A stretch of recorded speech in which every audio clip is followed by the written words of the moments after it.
हाय parents, मैं हूं doctor Anuradha and welcome back to our happy space on YouTube petals of life. Next बात जो आजकल के टाइम में तो बहुत ज़्यादा वैलिड है और वो है बच्चों को पैसे की वैल्यू सिखाना। आजकल लोगों की इनकम बढ़ गई है, इनकम बढ़ने के साथ साथ खर्चे भी बढ़ गए हैं। अब बाकी सब छोड़ो, आप प्रैक्टिकली ही देखो आजकल कितनी महंगाई है, हर चीज़ महंगी है। पढ़ाई से लेकर, खाने से लेकर, बच्चों के कपड़ों से लेकर, उनके जूतों से लेकर, आप जिस चीज़ का नाम लो, हर चीज महंगी है। और हर चीज महंगी तो है ही, साथ साथ पैसे कमाना भी बहुत मुश्किल है, बहुत महंगा है। उसमें पेरेंट्स की बहुत ही ज्यादा मेहनत खर्च होती है, उनका टाइम खर्च होता है। तो बच्चों को पैसे की वैल्यू करनी आनी ही चाहिए। अगर बच्चा पैसे की वैल्यू करनी सीखेगा तो उसे आपकी मेहनत की भी कदर होगी, और अगर उसे आपकी मेहनत की भी कदर होगी तो कल को वो भी मेहनती बनेगा ताकि वो भी पैसे कमा सके। और पैसा ना बहुत ज़रूरी है। मैं ये नहीं कहती कि 100% हर चीज़ के लिए पैसा चाहिए, लेकिन हाँ, ये बात बिल्कुल रियलिटी है कि 100 नहीं तो 99% चीज़ों के लिए हमें पैसा चाहिए ही चाहिए। हमें अच्छी एजुकेशन के लिए पैसा चाहिए, अच्छी हेल्थ के लिए पैसा चाहिए, अच्छा घर, अच्छा लाइफस्टाइल, हर चीज़ के लिए हमें पैसे की ज़रूरत है।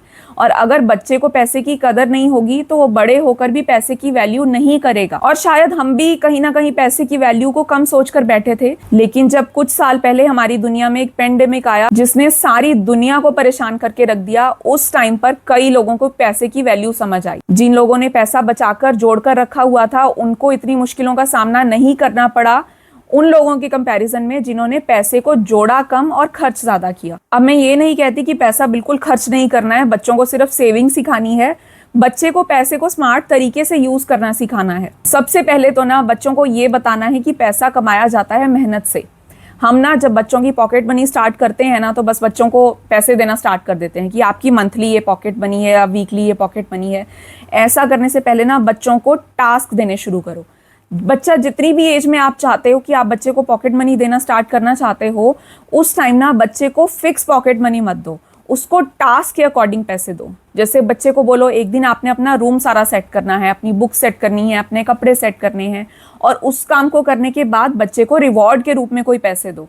50 रुपए, 100 रुपए, 200 रुपए, मुझे नहीं पता, आप अपने बजट के अकॉर्डिंग जितने भी पैसे बच्चे को देना चाहते हो, आप वो बच्चे को टास्क कंप्लीट होने के बाद एक दिन बच्चे को बोलो कि आपने प्लांट्स में पानी देना है, अगर आप सारे प्लांट्स में अच्छे से पानी दोगे तो मैं आपको इतने पैसे दूंगा। या फिर आपने किचन में खाना सर्व कराने में हेल्प करनी है, या फिर ग्रोसरी सेट करने में हेल्प करनी है। तो जो भी बच्चा कोई टास्क परफॉर्म करे, उसके बाद उसके रिवॉर्ड में आप बच्चे को पैसे दो। एक तो बच्चे को पता चलेगा कि पैसा कमाने के लिए आपको कुछ ना कुछ करना पड़ता है, बिना कुछ किए पैसे नहीं मिलते। और दूसरा, बच्चा मेहनत करनी भी सीखेगा, वो लेजी कम बनेगा और मेहनती ज्यादा बनेगा। नहीं तो आजकल बच्चे क्या करते हैं, सारा दिन बेड पर लेटे रहते हैं और टीवी देखते रहते हैं या मोबाइल में घुसे रहते हैं। अगर वो उनसे ले लो तो वो सो जाते हैं। इसके अलावा बच्चों के काम करने की आदत तो बिल्कुल खत्म हो गई है। तो जब आप बच्चों की पॉकेट मनी स्टार्ट करो ना, तो वहां से बच्चों को काम करने की आदत डलवाओ। इससे बच्चे को ना मेहनत की और पैसे की दोनों की वैल्यू पता चलेगी। एक और चीज जिससे पता नहीं कितने पेरेंट्स मेरे साथ अग्री करेंगे या नहीं करेंगे, लेकिन बच्चों को मेरे हिसाब से घर की इनकम और घर के खर्चे की थोड़ी बहुत नॉलेज जरूर होनी चाहिए। उनको एक एस्टिमेट पता होना चाहिए कि हमारे घर में कितनी इनकम आती है, और उससे भी ज्यादा बच्चों को ये पता होना चाहिए कि हमारे घर के मेन खर्चे क्या हैं। अब मैं ये नहीं कहती कि बच्चों को ये सुनाना शुरू कर दो कि देखो हम तुम्हारे इस काम पर खर्चा करते हैं, देखो हमारा इस काम पर इतना खर्चा होता है, हम सब तुम्हारे लिए कर रहे हैं, पैसा तो हम तुम्हारे लिए कमा रहे हैं, सिर्फ हम तुम्हारे लिए खर्च कर रहे हैं। बच्चे को कभी भी जताना नहीं है कि आप बच्चों पर खर्च कर रहे हो। मैं ये कह रही हूँ कि बच्चे को पता होना चाहिए कि एक हाउस होल्ड में घर चलाने में किन किन चीज़ों की ज़रूरत आती है और उन पर कितना पैसा लगता है। ये उन्हीं के काम आने वाला है, हमारे भी काम आएगा। आज भी बच्चे कोई डिमांड करेंगे या कोई किसी चीज़ की उनको ज़रूरत होगी, तो वो पहले एक बार दिमाग में सोचेंगे कि हमारी इनकम इतनी है कि हम उसकी डिमांड पूरी कर सकते हैं। अगर नहीं तो फिर वो बच्चा वो डिमांड करने से झिझकेगा। और दूसरा, बच्चों को बातों बातों में मेन जो बिल्स होते हैं घर के, उनके बारे में बताना है। जैसे इलेक्ट्रिसिटी का बिल, मम्मी पापा आपस में बात ही कर लें बच्चों के सामने कि इस बार तो इतना बिल आया इलेक्ट्रिसिटी का।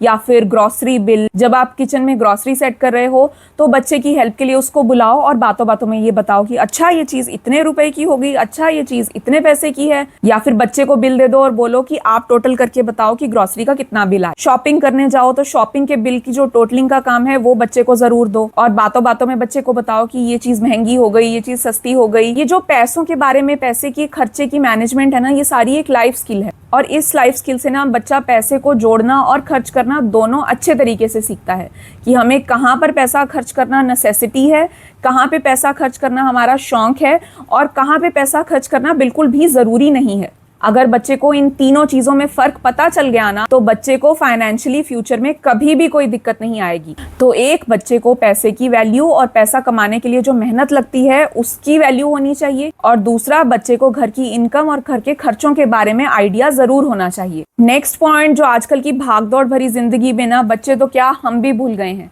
और हमें उस चीज़ को फिर से याद करना है और बच्चों को भी याद दिलाना है, वो है ग्रैटिट्यूड एंड फॉरगिवनेस। ग्रैटिट्यूड करना, भगवान का हमेशा शुक्रिया करना, उन्होंने जो हमें ये लाइफ दी है उसके लिए थैंकफुल होना चाहिए। बच्चों को आप जिस भी भगवान में मानते हो, आप जहाँ पर भी प्रे करते हो, बच्चों को एवरीडे प्रे करना सिखाओ और भगवान को थैंक यू बोलना सिखाओ। सेकेंडली, भगवान जी के साथ साथ बच्चों को अपने आसपास के लोगों को भी थैंक यू बोलना सिखाओ। कई बार पेरेंट्स या ग्रैंड पेरेंट्स बोल देते हैं कि हमें थैंक यू बोलने की क्या ज़रूरत है, हम तो आपके अपने हैं, हम तो आपके लिए काम करेंगे या हम तो आपको ये चीज़ ला कर देंगे ही देंगे। तो वो बच्चे को बोलते हैं कि आप हमें थैंक यू मत बोलो, लेकिन फिर भी आपने बच्चे को थैंक यू बोलने के लिए मना नहीं करना है। उसको हर किसी इंसान को थैंक यू बोलना सिखाना है जिसने उसके लिए कुछ ना कुछ किया। अगर आप बच्चे को कोई फ्रूट या कोई चॉकलेट लाकर देते हो तो बच्चे को थैंक यू बोलना सिखाओ। अगर बच्चे के ग्रैंड पेरेंट्स उसको कोई टॉय या कोई और चीज़ गिफ्ट करते हैं तो बच्चे को उन्हें थैंक यू बोलना सिखाओ।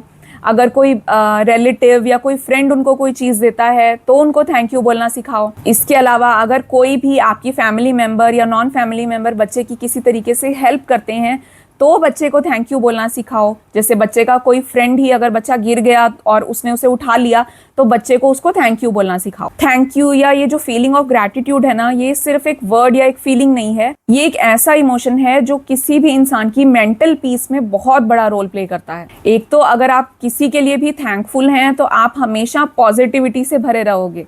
अगर आप किसी के लिए थैंकफुल नहीं होगे, आप नाराजगी में रहोगे तो आप कभी भी पॉजिटिविटी में नहीं आओगे, आपके अंदर नेगेटिव ही थॉट्स चलेंगी।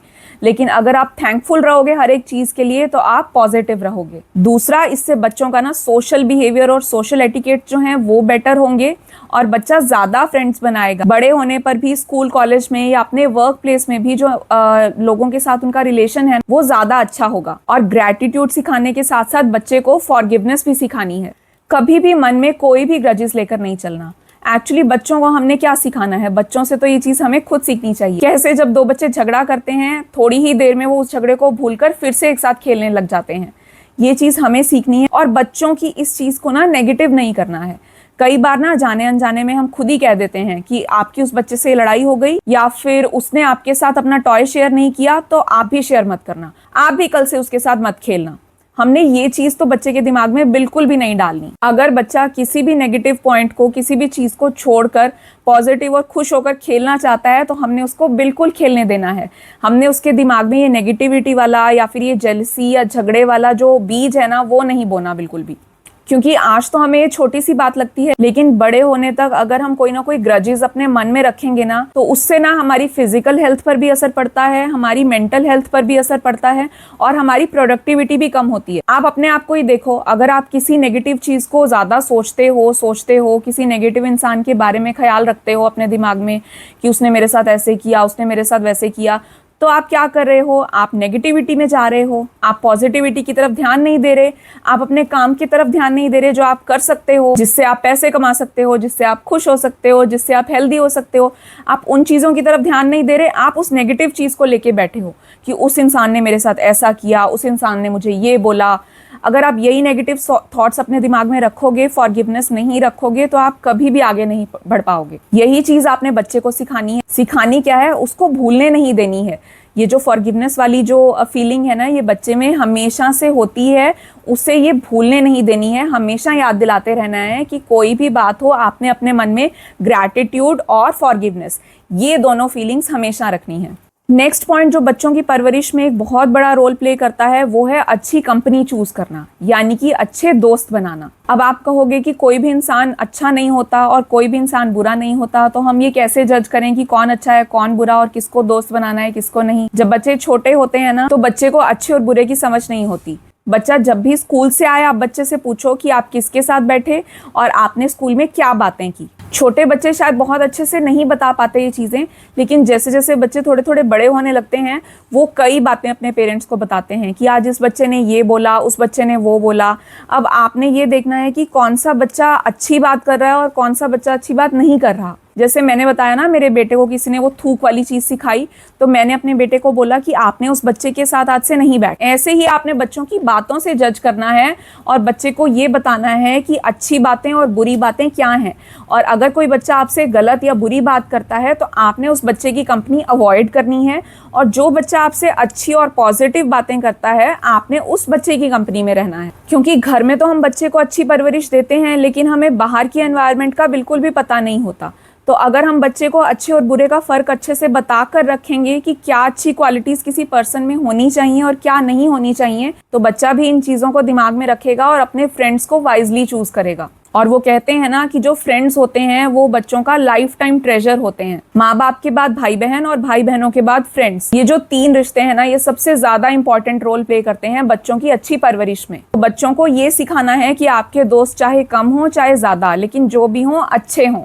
एक और चीज़ जिसका हमने बच्चे की परवरिश में ध्यान रखना है, और जो एक और ऐसी बात है जो आजकल के टाइम में हम लोग ना उस चीज़ को इग्नोर कर रहे हैं, वो है बच्चों की डिसीजन मेकिंग एबिलिटी को डेवलप करना।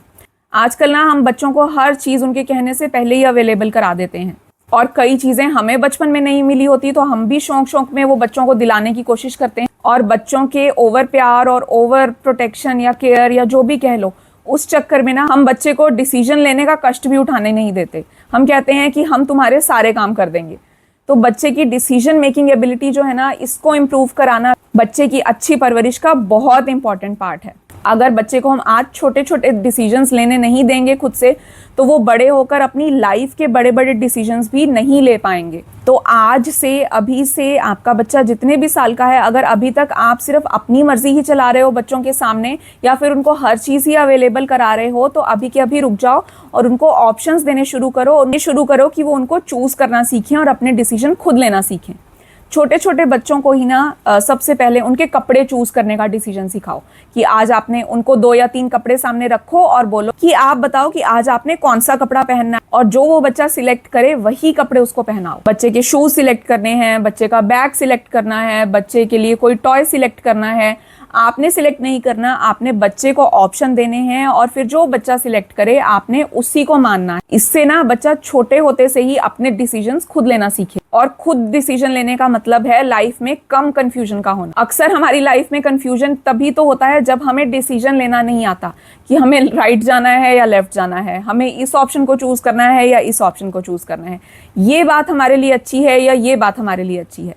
जब हमारे दिमाग में कंफ्यूजन होता है, हम कोई डिसीजन नहीं ले पाते।